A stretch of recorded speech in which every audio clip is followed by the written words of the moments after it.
most of the cameramen, the production staff, the executive producers, the script writers, the writers, most of them were all white. They're usually white or Jewish, because that's what the entertainment industry mainly consists of. They mainly run the entertainment industry. For every Denzel, for every Angela Bassett, for every Jamie Foxx, you know, none of those guys represented, you know, in the corporate boardrooms. If you look here in Venice, it's people of all different nationalities, cultures, and backgrounds. We don't live in an all-white society. We don't live in an all-black society, not all Asian. I don't think that it's very diverse when it comes to programming on television. Never thought of much. Okay. I think it's not that much. In the entertainment industry or in corporate America or whatever, they're still gonna hire the one gay guy, the one ethnic person, just to kind of cover their bases. I don't think we really get the full picture out, because since it is the entertainment industry, they have certain boundaries and limits. It's unfortunate when you think about it. Like I said, I would have never thought about it until you just asked me the question. I guess because it appealed to me. I don't want to sound like a conspiracy theorist or something, but Hollywood, probably has a way of they're like, well, we got to make money.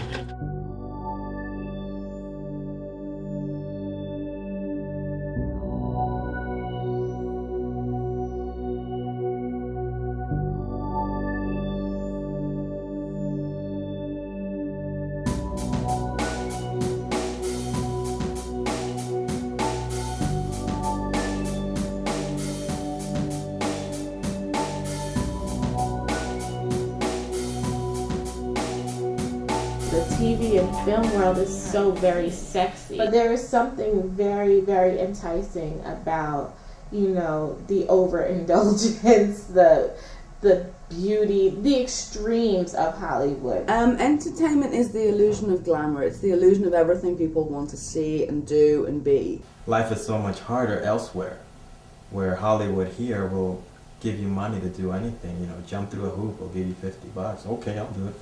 I don't think that most people walking in the door realized how flawed and biased it is. I didn't. When it comes to the practical kind of real politic of Hollywood, I don't think that Hollywood has done a very good job kind of embracing diversity. I think that there are a lot of people that are qualified, but they're not really given the opportunities.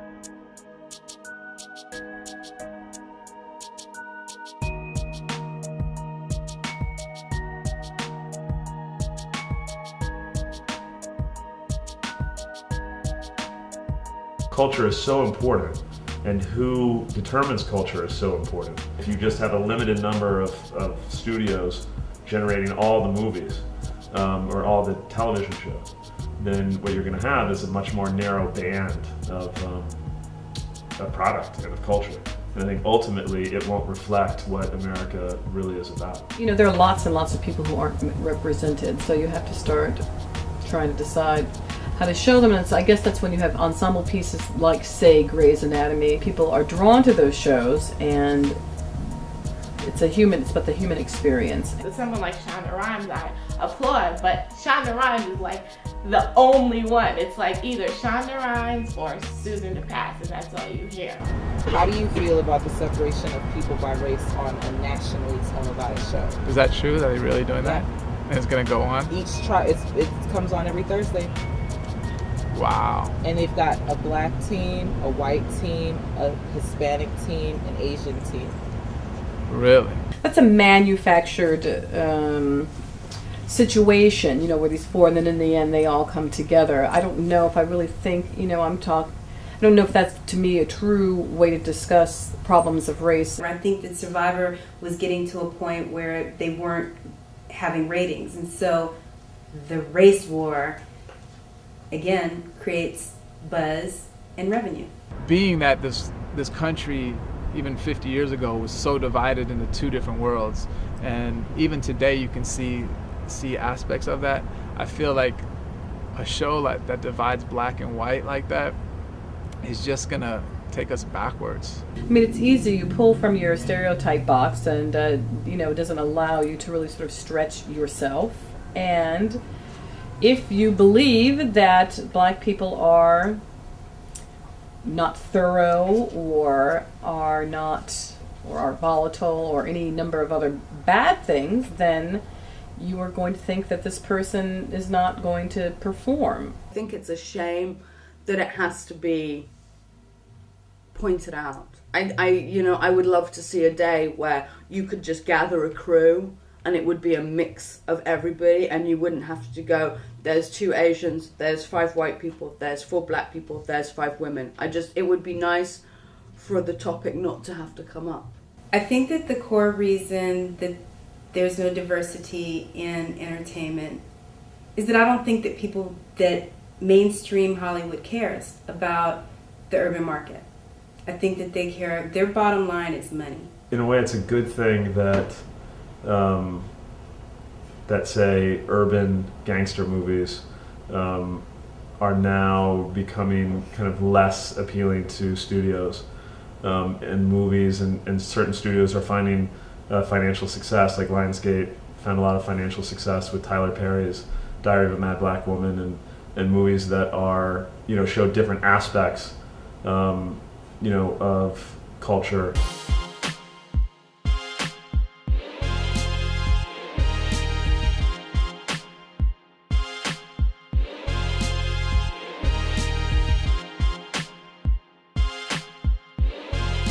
I think it's difficult for anybody to work in this industry. Does a woman have more challenges than a man? Yes, probably so. It's a business that is built on youth. And so with black women specifically, there's always going to be another black girl. Minority women are going to have different experiences, and the people in power are not, they're not minority women. I sit at a desk and I have job calls coming to me all day, and there are a huge number that will go no girls.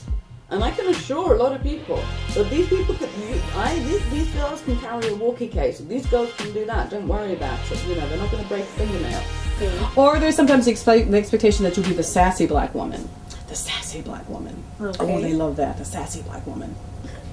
She's so sassy, Well, I think you can really see it through videos and how they've gone from being, boys to men doing love stories to rump shakers and, girls just totally taking their clothes off and showing their booties today. There's a huge conversation to be had about, the prevailing messages and what kind of images and stereotypes, in certain sense, kind of caricatures are being marketed so relentlessly by hip-hop. As a video director, you have as much creative freedom as you want to pitch, but that doesn't mean you're going to get the job. So it's definitely a fine balance of, if you want to work and you want to write a concept for a music video that's going to grab the attention of an artist and have an artist on board with it, versus just saying, I'm going to do this crazy, bizarre video and express myself as a video director. I was reading this book by Saul Bellow, and he has this line, a couple lines in which he says, I commanded the world's attention, I taught it nothing.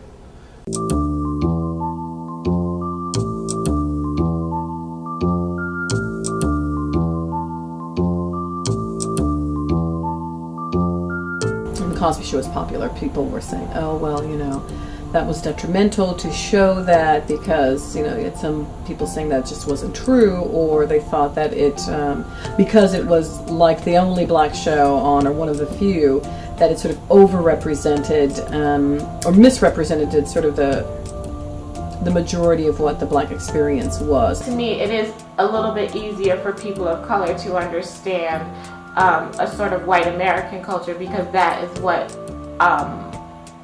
is pretty much pervasive in our society. I produced a TV pilot in New York, and I talked to my line producer who hires all the crew, and I said that I wanted to make sure that that our crew was diverse, and I brought up that conversation, and I think that they were a little bit surprised at even having that conversation.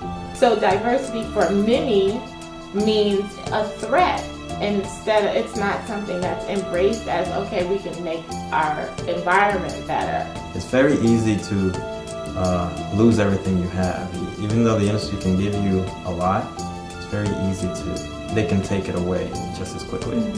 I see improvement. I definitely see improvement. The more people with cameras, the more diverse the images are going to be. I just start with the man in the mirror.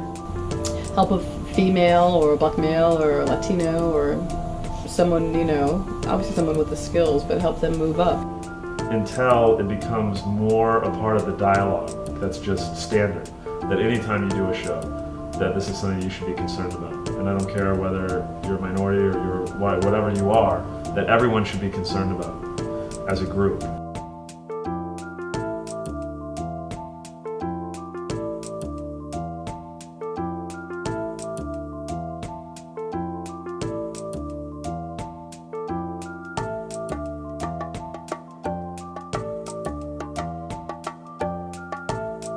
When you hear the word tolerance, what does that mean to you? I cannot stand the word tolerance. It's like you tolerate something that you don't like.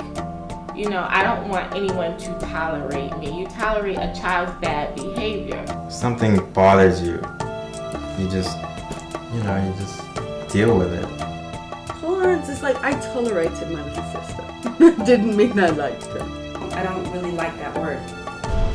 The ability to understand people, other people than yourself, whether it's ethnicity, race, or just religion, or even a different point of view.